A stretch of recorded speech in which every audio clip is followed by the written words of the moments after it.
Pope Francis has rescheduled his long-anticipated South Sudan visit to February 2023, said Office of the First Vice President on Friday. In a press statement, Dr. Riek Machaer's office established that the Apostolic Nunciature in South Sudan, His Grace Inet Paul Strejak, said Francis plans to visit Juba in 5-month time.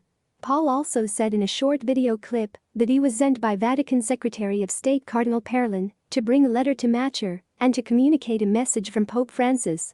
I was very pleased to meet the first vice president in order to bring him a letter from Cardinal Parolin following his visit in July, and also a present from the Cardinal and the Holy Father, said Paul in the video posted on the official page of the first vice president. And also to talk about the situation and the development in the country, and looking forward to stability and unity of this country. However, the Vatican diplomat was not heard mentioning the scheduled visit of the Pope.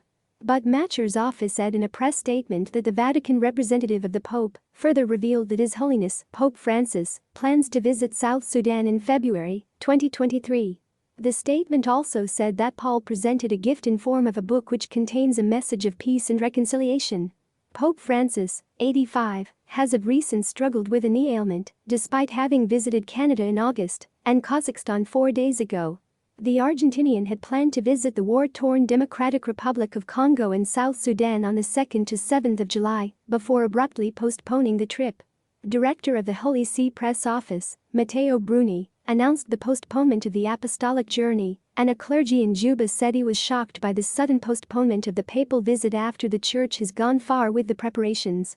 Later on, the pontiff apologized to the authorities in Juba and Kinshasa for having to postpone his apostolic visit due to his knee and leg-related problems.